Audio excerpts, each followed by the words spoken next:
Sidoagung ini karena berada di wilayah Budean, jadi otomatis untuk produk unggulannya ada belut goreng dan juga ada genteng. 95% sudah memiliki izin NIB ya, paling dasar NIB.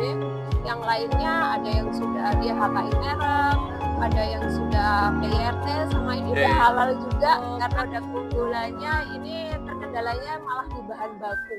Assalamualaikum warahmatullahi wabarakatuh. Kami melanjutkan podcast untuk bincang UMKM di siang hari ini bersama HIPI DPC Sleman berkolaborasi dengan SUMU Kabupaten Sleman, Serikat Usaha Muhammadiyah Kabupaten Sleman. Tamu kita siang hari ini sangat spesial, Mbak Endri. Mbak Endri, P-nya siapa, Mbak? Saya Endri Purwaningsih. Oh, Mbak Endri Purwaningsih dari Kelurahan Sidoagung, J. Jadi kita akan berbincang terkait dengan UMKM yang ada di Kelurahan Sidoagung. Baik, Mbak Endri, mungkin berkenan menceritakan sedikit terkait UMKM yang ada di Sidoagung itu sekarang sudah semaju apa gitu, sudah apa saja mungkin produknya, sudah apalah, monggo terkait dengan UMKM yang ada di Sidoagung boleh sedikit kita berbincang. Untuk Sidoagung ini karena berada di wilayah Budean, jadi otomatis untuk produk unggulannya ada belut goreng. Dan juga ada genteng. Genteng atap rumah itu? Iya, tanggal liat. Ya, itu merupakan dua produk unggulan. Kebetulan hari ini saya bawa ini untuk yang belut goreng, ini salah satu yang ini. Yang ini, ini belut goreng. Iya, ini belut goreng. Ini adalah salah satu produk unggulan dari Sidoagung. Dari Sidoagung ya. Iya. Terus kalau untuk pelaku UMKM di Sidoagung sendiri sudah terdata sekitar berapa banyak, Mbak? Untuk yang masuk ke data portal di Sidoagung ini sekitar 100 UMKM. 100 UMKM ya, sudah member portal ya? Iya, sudah member portal dan hampir 95% sudah memiliki izin NIB ya, paling dasar itu NIB. Yang lainnya ada yang sudah dia HKI merek, ada yang sudah PIRT, sama ini udah halal juga karena kan saat ini memang sedang digalakkan ya untuk halal. Jadi sebagian besar sudah halal untuk yang kuliner, dan untuk yang fashion ataupun craft itu juga sudah mulai untuk mereka mencari. Kalau untuk produk makanan itu seberapa banyak? Produk makanan craft fashion itu paling dominan di apa? Di makanan atau makanan ya? Iya, karena kalau untuk UMKM memang sebagian besar di makanan. Ya. Kalau untuk Sidoagung sendiri makanan basah atau makanan kering banyaknya? Karena dekat pasar, sebagian besar memang makanan basah. Makanan basah ya. Kan kalau tidak salah makanan basah kan tidak diperlukan PRT, Iya, yang kurang dari 7 hari. Iya. Nah, berarti dari 100 anggota ini kira-kira sudah dominan untuk perizinan karena dari dinas sudah intens masuk, Iya, betul sekali. Karena kan bekerja sama dengan, biasanya kami bekerja sama dengan Sibakul dan Plut, baik di Plut Sleman ataupun Plut yang di DIY. Baik, Mbak Endri, terkait dengan UMKM itu kan biasanya terkendalanya permasalahan yang ada itu satu produk, kedua permodalan, tiga pemasaran. Untuk di Sidoagung kira-kira lebih menonjol yang mana? Kita berbicara untuk yang produk unggulan terlebih dahulu ya. Untuk produk unggulannya ini terkendalanya malah di bahan baku.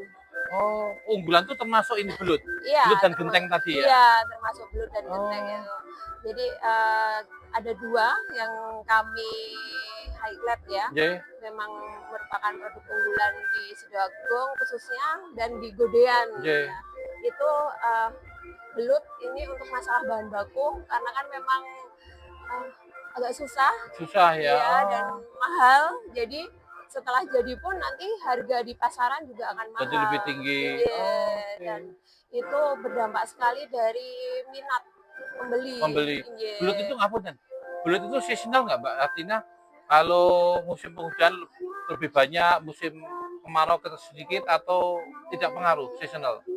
Musim-musim nggak Setahu pengaruh? saya tidak ada musimnya, Nyi. Tidak ada musimnya ya. Iya, Nah, cuma kendalanya karena apa? Kok bisa jadi mahal? Apa karena memang tidak ada yang membudidayakan atau kados pundi? ya salah satu tidak ada budidaya di Jogja ini. Nggih. Kedua harus mendatangkan dari luar kota, Mas. Dari mana itu? Dari wilayah Jawa Timur. Oh, Iya.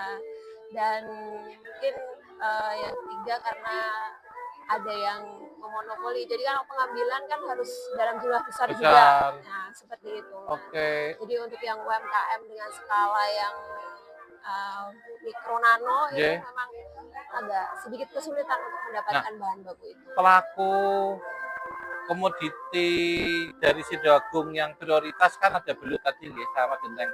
Iya. Yang pelaku sendiri belut itu berapa banyak kira-kira? Untuk di Sidoagung sendiri ini memang hanya sedikit ya. Belut itu. Iya, hanya sekitar 2 sampai 3. Hanya 2 dan 3 loh. Iya. Katanya unggulan. Yang lain bergeraknya Bergeraknya lebih ke jajan pasar. oke.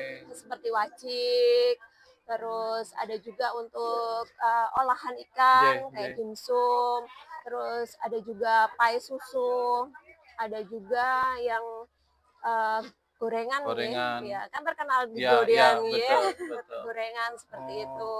Baik, enggak maksud kami Ya. kan walaupun mungkin yang banyak pengambilan bahan baku belut itu dari pemodal besar, nah mungkin Forkom bisa berperan aktif untuk ikut sebagai salah satu supplier itu supaya kan potensi juga kan belut memang dikenal sekali untuk godean begitu. Jadi ini mudah-mudahan dengan adanya podcast ini banyak yang mendengar, melihat sebuah potensi peluang secara bisnis dan juga peluang untuk bisa membantu menghidupkan pelaku UMKM unggulan lah di daerah Sidoagung, dalam hal ini khususnya belut gitu, Mbak. Kami sendiri dari Forka memang mempunyai pemikiran untuk bekerja sama dengan terutama pemerintah kelurahan pemerintah kelurahan untuk regulasi tersebut dan bisa bekerja sama dengan dinas terkait, misalkan perikanan, karena memang katanya sudah pernah dibudidaya, tetapi iklimnya kurang cocok untuk di Jogja. Tapi untuk wilayah Gedean sendiri. Jadi kami juga belum tahu secara detail untuk masalah itu. Jadi memang masih menjadi PR buat kami untuk bisa membantu itu. Terutama apabila ada pihak-pihak terkait yang membantu kami untuk masalah tersebut. Ya, ini karena siapa sih yang tidak kenal belut godean ibaratnya kan. Tapi ternyata justru bahan baku sudah laku, bahan baku yang jadi kendala sehingga bila bahan baku mahal, harga jualnya juga tinggi, jadi mengurangi angka penjualan. Baik, nah terkait dengan Mbak Endri, tadi panjang ngendika kendala utama di masalah bahan baku. Itu kan khususnya kepada belut, khususnya belut. Kalau untuk pelaku yang lain, mungkin permodalan, permasalahan gitu, selain belut? Untuk yang kedua kan genteng dulu ya. Genteng, kedua genteng. Kalau genteng itu lebih ke ini, karena sekarang kan banyak yang dijual untuk gunung-gunungnya di daerah Godean. Nah, jadi untuk mendapatkan bahan baku tanah liatnya itu sekarang sudah mulai susah seperti itu. Jadi kalau dari kami mengharapkan bantuan dari pemerintah untuk regulasi. Jadi kan selama ini dari tanah liat yang dijual itu hanya digunakan untuk uruk proyek ya. Uruk proyek. Ya, kenapa tidak dialihkan menjadi salah satu bahan baku genteng agar harganya juga menurun, kemudian minat dari customer itu kembali naik seperti dulu. Karena saat ini kan untuk genteng tanah liat kurang diminati karena harganya yang lebih tinggi daripada genteng mutiara, yang pres. bukan yang Cor. mutiara ya. Ya, J. Oh, itu harganya lebih tinggi. Ya, Itu genteng. model gentengnya genteng keripik apa genteng kodok atau genteng apa, Mbak? Untuk yang saya kurang tahu Oh, namanya J, ya, J. yang genteng biasa. Kalau yang kodok kan ada ininya itu ya. Nah, itu yang model biasa. Biasa berarti kalau anu model genteng keripik gitu mungkin Iya, ya. mungkin ya. Seperti itu. Jadi mungkin bisa menjadi pemikiran lebih untuk J. pihak-pihak terkait. Siap. Iya. Baik, tadi belut dan genteng. Iya. Mungkin terkait yang pelaku usaha yang lain, Mbak, UMKM yang lain. Kalau UMKM yang lain itu lebih ke pemasaran ya, karena mereka pemasaran ya. Karena mereka kan saat ini seperti untuk yang jajan pasar dan untuk yang gorengan itu mereka kebanyakan kan berjualan di sekitar pasar induk Gedean. Nah, kebetulan saat ini pasar induk belum siap. Oh iya, lagi renovasi ya. Jadi mereka otomatis harus mengubah habitnya dari yang jualan offline saat ini dipaksa untuk bisa menjadi online. Tidak ada pengganti tempat lain yang disediakan. Ada di pasar transit ya, di sebelah barat di Sidoluhur itu. Tetapi kan memang untuk minat dari customer itu akan berbeda dengan dulu. Jadi mereka banyak yang langsung buka kios di seputaran Jalan Gedean. Ada juga yang mulai merambah ke online. Nah, untuk dari kami, Forkal itu bisa membantu dengan mengadakan pelatihan untuk online. Tetapi karena memang yang ikut biasanya kan ibu-ibu yang sudah sepuh, yang kurang bisa mengoperasionalkan